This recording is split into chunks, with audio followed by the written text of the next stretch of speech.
Todos os apóstolos falam da segunda vinda. Pedro fala muito da segunda vinda. Paulo fala muito da segunda vinda. João escreveu o Apocalipse. Exato. Fala da segunda vinda. Gente, se você eliminar o aspecto profético da Bíblia, você tira 40% da Bíblia. Jesus falou muito sobre a segunda vinda. Então, tem muita gente... É importante você explicar isso, ô Vilela. Eu acho bacana a tua pergunta. Porque tem gente que fala, não, vamos falar só da salvação, porque falar da segunda vinda a gente não entende muito, não sabe quando é. Mas eu te pergunto uma coisa. Você está assistindo uma novela. Você gostaria de parar no meio da novela e não ver o fim? É claro que não. Um filme. Jesus, quando ele morreu e ressuscitou, todo o discurso dele... Não era o fim. Não era o fim. Todo o discurso dele é, eu vou voltar. E aí, não só quando ele morreu e ressuscitou, antes disso, ele já falava. Mas ali ele deixa claro que ele vai voltar. Entendeu? Lá em Mateus 24, 25, no chamado sermão profético, as últimas palavras de Jesus foi sobre a volta dele. Ele fala, assim como o relâmpago que sai do Oriente e vai para o Ocidente, assim há de ser a vinda do Filho do Homem.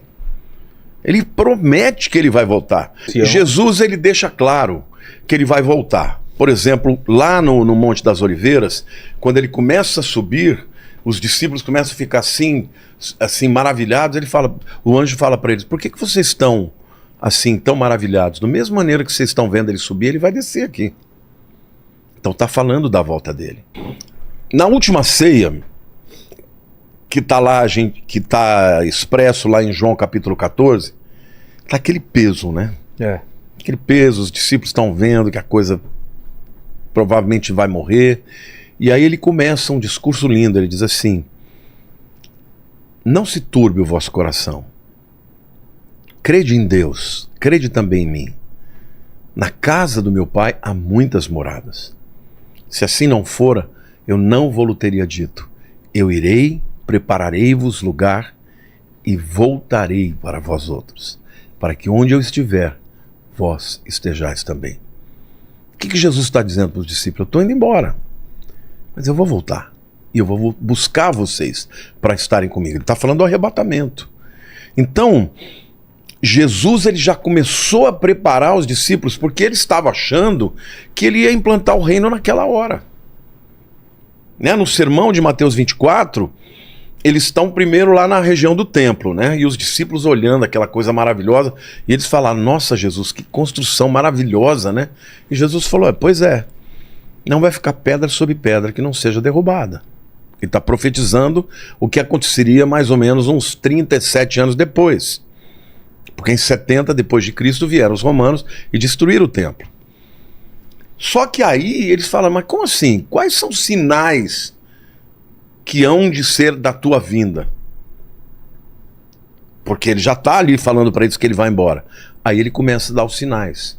E na hora que ele começa a dar os sinais, ele fala de sinais da natureza, ele fala de sinais geopolíticos, de guerra contra guerra, ele fala de apostasia, de engano. Cuidado, vede que ninguém vos engane, porque virão muitos em meu nome dizendo eu sou o Cristo. Entendeu? Ele começa a dar os sinais. E Vilela, hoje nós estamos vivendo numa época em que tudo está acontecendo. Sempre houve esses sinais. Algumas vezes tinham mais uns do que outros. Agora está tudo acontecendo junto. Esse ano de 2023, eu nunca vi um ano igual a esse. Ah, é? Não, nunca vi um ano com tantas catástrofes que estão acontecendo. Olha, fogo em tudo quanto é lugar. No Canadá, no Havaí, gente, coisa de louco. Incêndios. Entendeu? Incêndios na Europa. Falei do Canadá já, né? Terremotos em tudo quanto é lugar, cara. Enchentes aqui no Brasil, no Rio Grande do Sul, nós tivemos o que eles estão chamando de a maior catástrofe ecológica de todos os tempos no Brasil. Então, assim, nós estamos tendo assim muitos sinais que estão acontecendo e todos ao mesmo tempo. Então, tá chegando a hora. Você não pode dizer exatamente quando, porque Jesus proibiu, ninguém sabe o dia e a hora. Mas ele diz que era para você observar os tempos e as estações.